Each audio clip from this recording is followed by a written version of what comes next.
8h55 sur Lux Radio, l'heure de recevoir notre invité du 20 au 22 janvier prochain. Casablanca accueille WAM Morocco. C'est un salon professionnel qui est dédié à l'industrie 4.0 et à la mobilité du futur. Alors l'événement annonce 150 exposants, 45 pays représentés. Pour comprendre ce qui se joue derrière ce rendez-vous industriel, eh bien nous recevons Chakib Achour. Il est organisateur de WAM Morocco et représentant aussi de Dubai World Trade Center au Maroc. Bonjour. Bonjour. Merci d'avoir accepté notre invitation. Merci à vous. Alors, WAM Morocco, concrètement, c'est quoi? C'est un salon, une conférence, une plateforme de networking? Alors, premièrement, nous sommes l'organisateur de GITEX, Kaon International, qui est issu de Dubai World Trade Center. Donc, Kaon International qui existe aujourd'hui au Maroc, avec un bureau à Rabat, un bureau à Casablanca, avec une équipe marocaine que nous avons montée, qui est en cours encore d'expansion. Et donc, nous organisons un premier salon qui s'appelle WAM Morocco, c'est-à-dire World Advanced Manufacturing and Future Mobility. Ça veut dire quoi? Ça veut dire que c'est un salon qui va être orienté sur Tech Industry. C'est le futur de l'industrie avancée et de la mobility. Donc aujourd'hui, ce qu'on est en train de mettre en place, c'est une plateforme pour faire une jonction entre la technologie, l'innovation et l'industrie.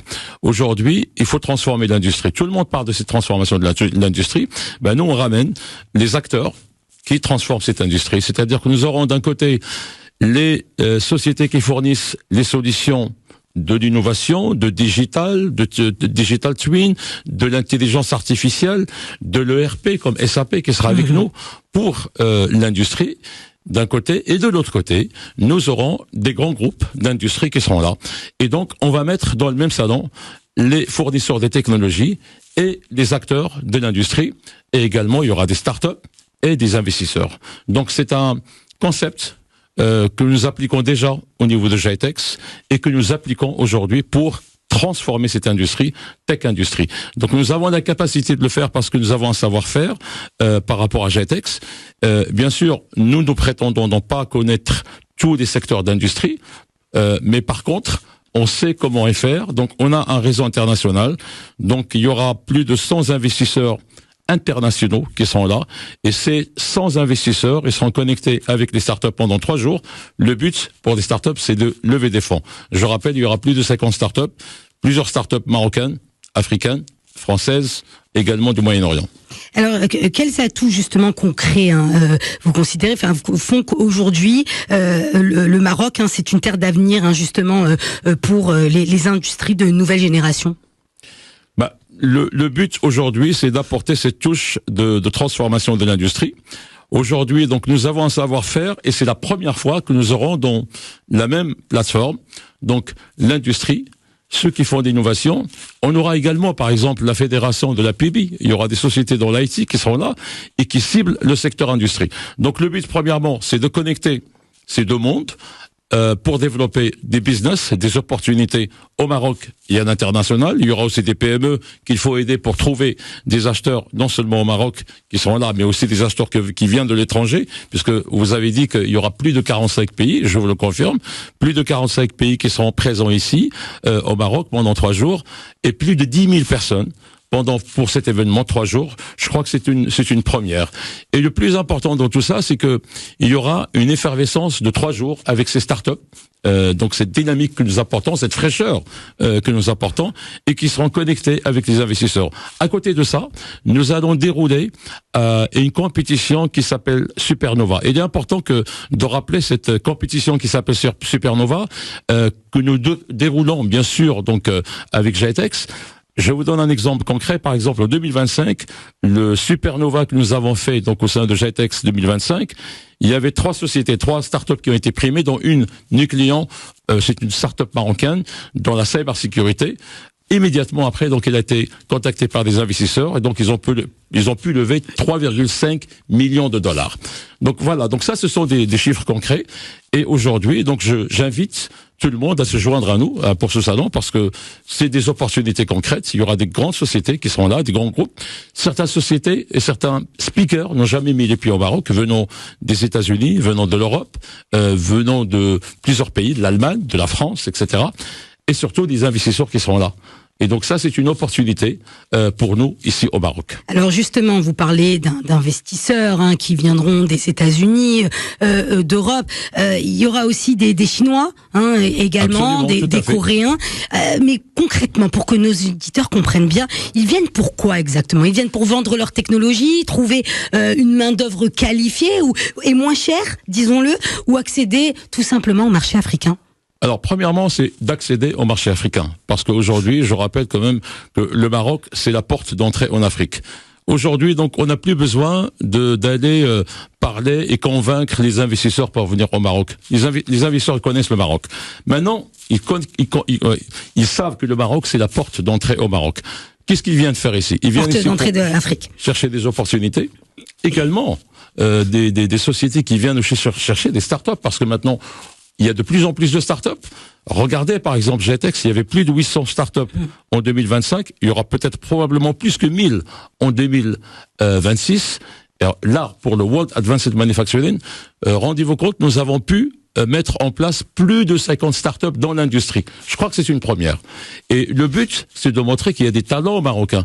Au-delà de la main-d'œuvre pas chère, etc. C'est plus un argument. L'argument, c'est dans l'efficacité, dans le talent, l'innovation. Et c'est ça que nous ciblons pour ce salon.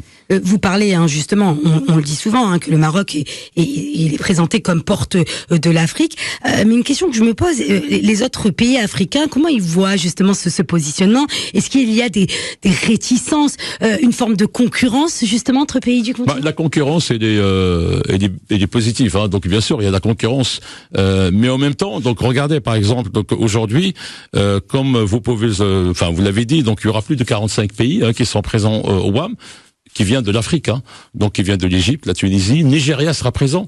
Nous aurons aussi un pavillon indien dans l'industrie. Rendez-vous compte, il y aura des startups aussi indiens qui vont venir de l'Inde. Et donc ça, c'est une première. Et donc la concurrence avec l'Afrique, elle est positive. Moi, je la vois évidemment, mais en même temps, elle est importante. Et je vous donne des exemples concrets. Par exemple, pour GITEX, on a des startups qui viennent de l'Afrique. Il y a cette concurrence entre les startups africaines, mais en même temps, cette effervescence et cette connectivité entre les startups pendant le salon, et donc les startups, ils partagent leur expérience. Et après, quand ils passent pitcher devant les investisseurs, chacun il défend son business. Mais pareil, quand on déroule la compétition Supernova, il y a cette compétition entre les startups marocaines, entre elles, mais aussi startups marocaines et africaines.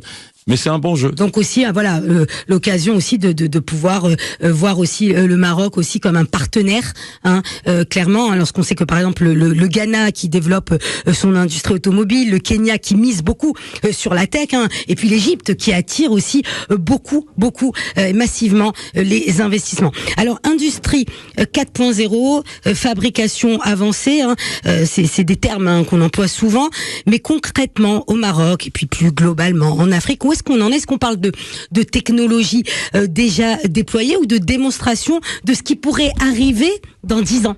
Non, en fait, il y a beaucoup de technologies qui sont déjà déployées, parce qu'aujourd'hui, quand on parle de l'industrie 4.0, voire même on se projette sur l'industrie X0, c'est l'industrie du futur.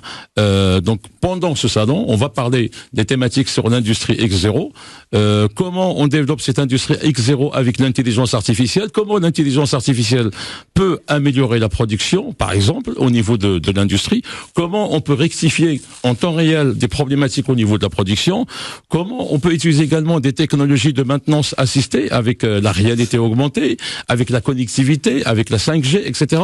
Ce sont des réalités. Et en fait, la technologie, elle est là. Donc nous, ce qu'on fait aujourd'hui, c'est de dire, ce mariage de technologie entre l'innovation et l'industrie, et c'est ça qui va développer l'industrie. Aujourd'hui, nous avons une mission ici, et c'est pour cela que Kaon International, nous sommes une entité privée. Nous avons décidé d'investir et de mettre en place ce salon. Et moi, en tant que Marocain, je suis fier de porter cette action qui va permettre de développer des startups. On travaille sur le terrain. Je crois que c'est une première. Il n'y a jamais eu un événement de cette ampleur, et on aura un événement aujourd'hui qui contient un grand événement de tech industrie avec des startups, des investisseurs, 45 pays qui sont présents et des grandes sociétés. Les technologies d'industrie, justement, alors 4.0, on le sait, ça coûte cher, que ce soit au niveau de la robotique, l'IA. Alors, est-ce que vous pensez que ces PME africaines ont vraiment les moyens, concrètement, de s'équiper, ou on reste sur un modèle qui est réservé aux grandes multinationales?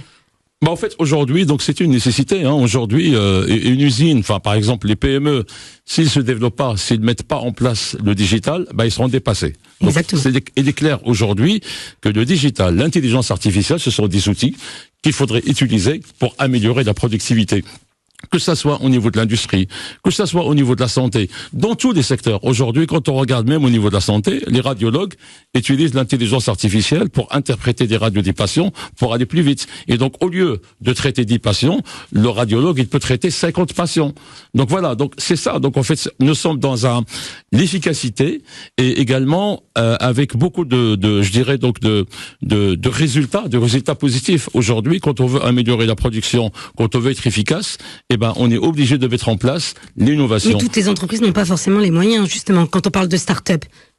Est-ce qu'ils ont les moyens aujourd'hui de pouvoir se doter, justement, de ce genre, de compétences IA, etc. Alors, les start-up, ils sont là justement pour apporter cette touche de l'innovation. C'est ça qu'on attend des start-up.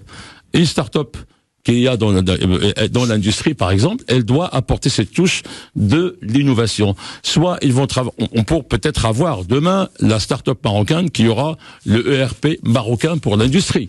La start-up marocaine qui va développer un algorithme d'intelligence artificielle pour améliorer la production. C'est ça qu'on attend des start-up. Au service, justement, pourquoi pas de grandes multinationales. De mettre en place l'innovation, et nous, on ramène les investisseurs pour aider ces start-up. Sur la mobilité du futur aussi, oui. Parce que c'est ce qui concerne aussi, et c'est une des thématiques, j'ai envie de dire, de ce salon. Alors, on parle de véhicules électriques, autonomes, hydrogène. Disons-le, l'Afrique part de très loin. Alors, il n'y a pas forcément d'infrastructures de recharge, des réseaux électriques dans certains pays qui sont instables, des coûts prohibitifs. Est-ce que ce n'est pas un luxe de riche, permettez-moi de le dire, déconnecté des réalités du continent ? Non, pas du tout, parce qu'aujourd'hui la mobilité c'est un vrai sujet.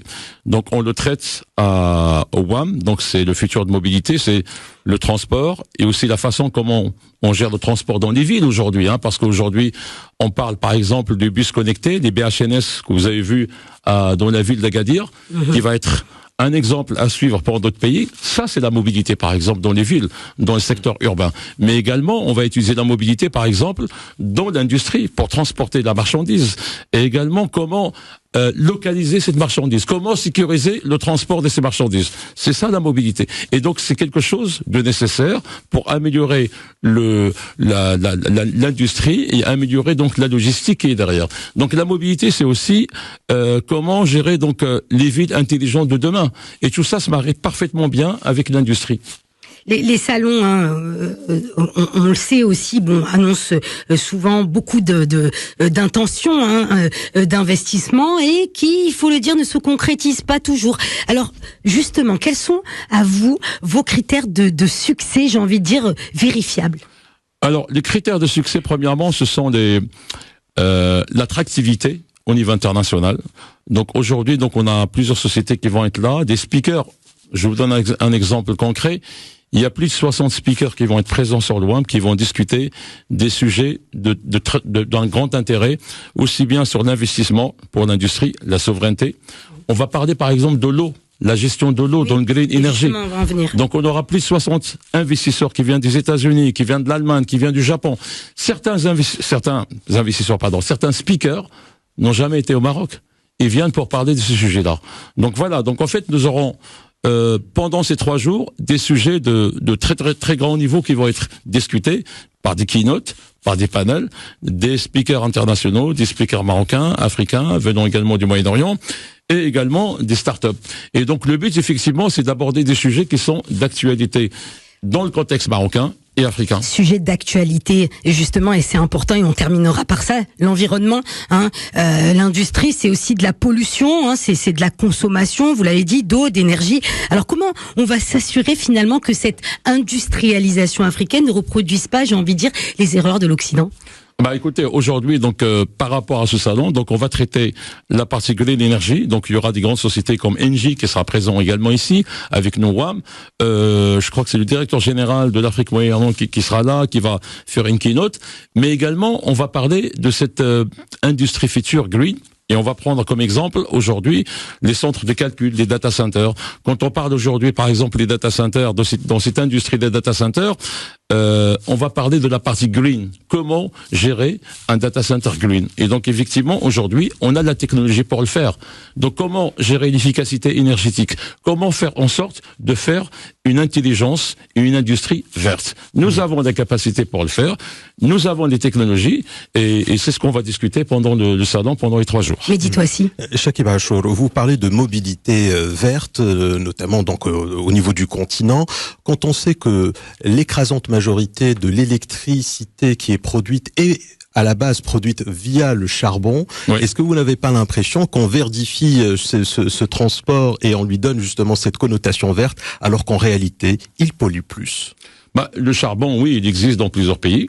Non, mais je parle pour la production d'électricité. Pour la production d'électricité. Est-ce que c'est pas kiff-kiff finalement? Oui, mais maintenant, aujourd'hui, donc, on a aussi, donc, on est capable aujourd'hui aussi de gérer cette production d'électricité à partir des panneaux solaires. Aujourd'hui, c'est une réalité. Je parle pas du Maroc, je parle du continent. Au Maroc, on a un plan. L'Afrique n'a pas de plan. Je parle de l'Afrique subsaharienne. Oui, je comprends. Et c'est là le vrai sujet. Je comprends. Dans plusieurs pays africains, moi, j'ai parcouru l'Afrique, je connais l'Afrique, j'ai passé plus d'1 an au Ghana, j'étais au Nigeria, j'étais en Afrique du Sud. Je connais le problème d'électricité et d'instabilité. Justement, oui, on en a parlé. On invite les Africains à venir ici au Maroc et apprendre par rapport à ce que fait le Maroc. Aujourd'hui, le Maroc exporte sa technologie. Donc nous, notre ambition, c'est que on met en place des salons au Maroc, mais ce sont des salons africains. Donc on invite les Africains, comme on le fait en GITEX, on le fait également Future Mobilité pour le WAM, qui viennent ici pour apprendre du Maroc. Et c'est une chance aujourd'hui que nous apportons pour le Maroc, pour exporter son savoir-faire en Afrique. Dernière petite question. Aujourd'hui, si on prend par exemple les chiffres de l'argent qui a été investi, injecté dans les startups depuis 2018, c'est pratiquement 8-9 milliards de dirhams qui ont été injectés si on prend les fonds publics, les VC, les centres, la caisse centrale de garantie, l'UM6P et ainsi de suite, Innovinvest, 212 Founders, etc. Enfin, la liste est très longue. Oui. On n'a aucune start-up qui a dépassé la valorisation d'1 milliard de dirhams. Comment vous expliquez cette distorsion entre l'argent qui est investi et la valorisation, la création de valeur qui est sur la table aujourd'hui? Écoutez, tout ça prend du temps, mais il faut être positif. Aujourd'hui, on progresse. Vous avez cité par exemple 2018-2019. Je crois qu'on était parmi les derniers en Afrique. Aujourd'hui, nous ne sommes plus parmi les derniers en Afrique. On est en train de s'améliorer d'une manière significative. Donc il y a des investissements qui ont été mis en place par le gouvernement pour des startups. Il y a des salons aujourd'hui qui aident des startups. Et moi, je suis convaincu, dans 2 ans, 3 ans, on aura des startups qui vont dépasser cette valorisation. Et c'est avec des plateformes qu'on est en train de mettre ici, qui donnent cette visibilité internationale et qui vont permettre de développer ces startups. Là, j'ai parlé de l'Inde, il y aura pavillon indien, il y aura des startups indiens. Les Indiens, ils sont très avancés. Ils seront là. Donc, ils vont être affrontés avec des startups marocaines. Et c'est ça qui fait qu'on va développer cette économie numérique. Et aujourd'hui, cette économie numérique, elle est importante pour développer l'industrie et pour développer l'économie nationale. Merci. Chakib Achour, merci d'avoir répondu à nos questions. Je rappelle que WAM Morocco se tiendra donc du 20 au 22 janvier à Casablanca. Et nous verrons justement, alors dans quelques mois, j'ai envie de dire, si les ambitions affichées se traduisent en réalisation concrète. Merci infiniment.